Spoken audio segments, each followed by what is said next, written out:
Robin Williams, Stephanie Adams, Chester Bennington, Alexander McQueen, Avicii, Sawyer Sweden, Kurt Cobain.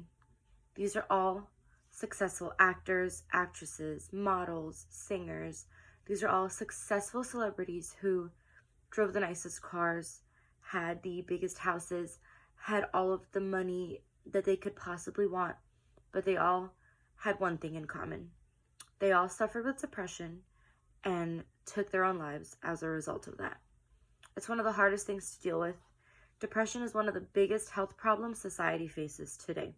And you don't actually need to be sad. You don't actually need to be depressed to suffer with depression. And I think that's one of the craziest things.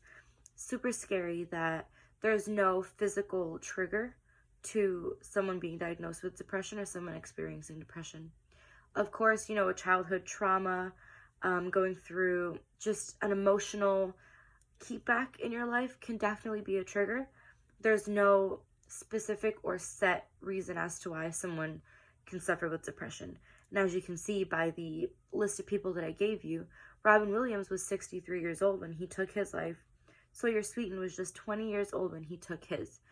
There's no age limit to who suffers with depression. It can happen to anyone, no matter what, no matter how your upbringing was, all kinds of things like that.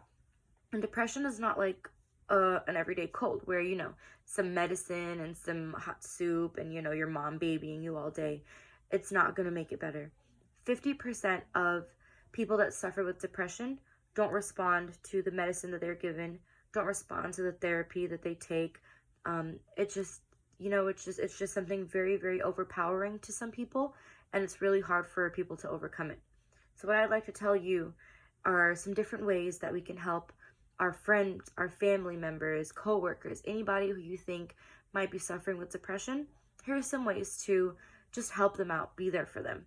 A lot of the time, someone who's suffering with depression, they feel like they're disconnected from the world. They might feel disconnected from their families or disconnected from where they're working, just really left out. They're very down.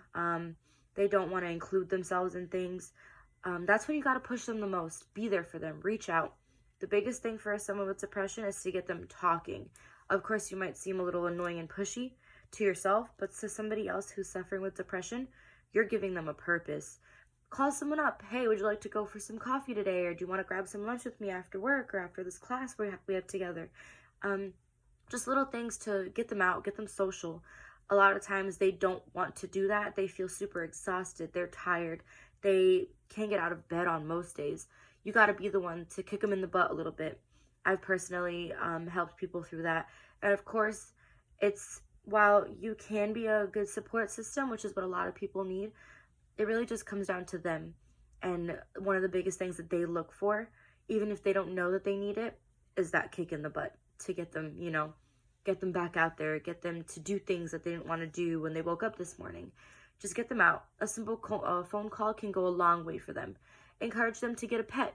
Now they have a purpose. Now that they know they've got to do better in their everyday life because they've got someone to look out for.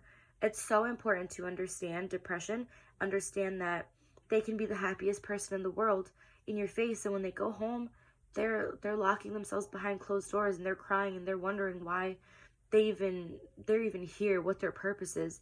Give them that purpose. Be there. Socialize with them. Get them to talk and be the shoulder and support that they need.